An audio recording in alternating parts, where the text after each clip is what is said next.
je pohodička, takový nic nedělání o víkendu. Moc bych neříkala, že je takový volno. Víte, co jsem si pro vás přichystal za úkol? Ne, úkoly ne, prosím. Mami. Hele, Stel, tvoje máma nemá až zase tak blbý úkoly. Teda až na kydání hnoje a na nějaký prostě blbý úkoly, což jsou vždycky skoro blbý. No tak co pro nás máme dneska, no? Představte si to, ale 3 hříbata od nás už jsou dost velký na to, aby jste šli vytrénovat, nebo natrénovat prostě, aby už trošku něco uměli aspoň. A je mezi nima i Alexandr? Jo, je mezi nima i Alexandr. Ne, no. Alexandr. Ten nás zdrhne. Alexandr, ne, ten to totálně všechno pokazí. Ten je totálně neschopnej. No jo. A úplně totálně všechno zkazí, co jde jenom. Mami, co to je sakra za úkol? No, buď to si s tím poradíte, a nebo Se budete... A pokud skončíte dřív, než to budou pořádně umět, tak vás osprchuju studenou vodou a vykopnu vás zase zpátky, abyste je to doučili. Platí! Ne. No, beru to jako, že jo. Nashledanou. Na Alexandra. Ale jako trošku jiná. Ostatní bude potřeba pořádná výbava. A teď se tvařte drsňácky.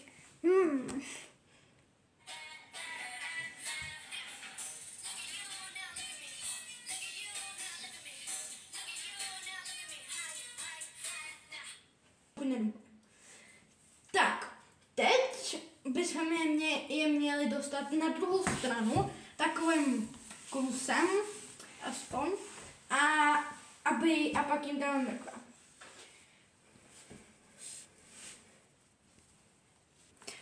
Alexandr se zbláznil, on utíká! Jau! Stoj, Alexandře, neboj, my ho chytíme! Konečně, Alexandře!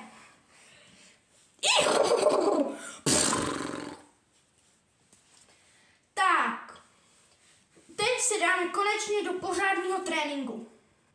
Doufám, že to přežiju. Přežila jsem to. Další.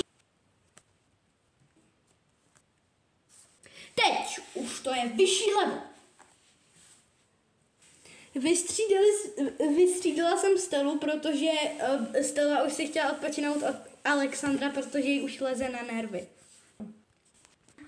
Myslím, že už jsme odvedli dobrou práci, myslím, že už jsou dostatečně natrénovaní, takže myslím, že už můžeme jít jako si jít lehnout a odpočívat. To. Ale ještě holky nevěděj, že je sleduju já. Stelina mamka. A takovýhle trénink rozhodně nestačí. Takže o půlnoci je čeká celkem nepříjemný budíček. Papa! A protože Stella si je dneska pozvala všechny 3 na návštěvu k nám na přespávací, tak budou mít hodně velký trest. Nebo ne za to, že se pozvá na přespávačku, ale kvůli tomu, že to trošku odflákli. Trošku hodně. Takže, až se zbudím o půlnoci, tak se nemají co divit.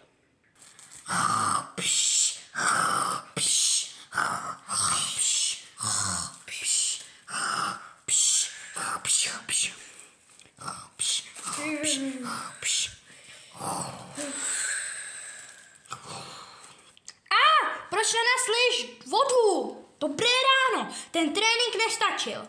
Převlíkat z pyžama a čekám vás na trénovišti. Tak a tohle je nejtěžší level. A pokud jediný z nich to nedá, tak je tady budete trénovat znovu. Takže doufejte, že to dají. Pojď Alexandře! Pojď, Alexandře, pojď! Dáš to, přeskočíš to! Dal jsi to, Alexandře, super! Hezky pěkně!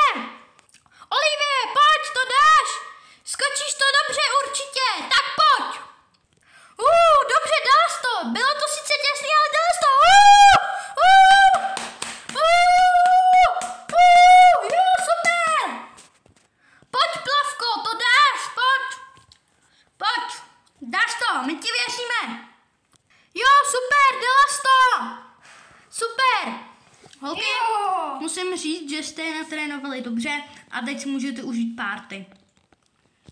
Jsem ráda, Házíme jabka. jsem ráda, že i naše hříbátka, i naše trenérky,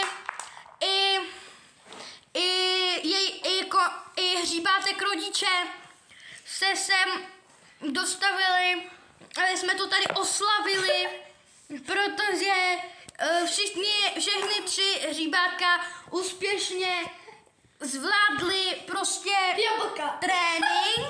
trénink a Jablka. teď můžeme oslavovat. Jo, super, zvládli jste to! Tak dobrý, a teď se jde trsat.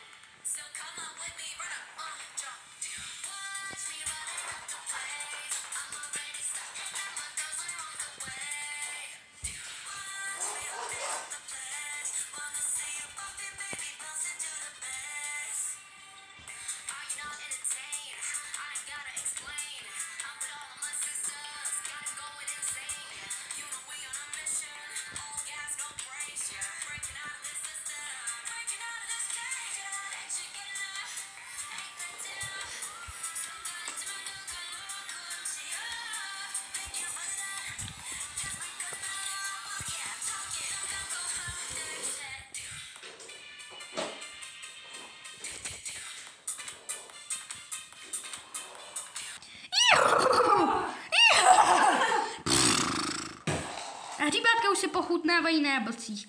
A my bychom byli hodně rádi, kdybyste dali like a odběr. Už jsme dosáhli 30 odběratelů. Což je super. A taky vám děkujeme za nový rekord za shlídnutí na video za divocí koně v ohrožení.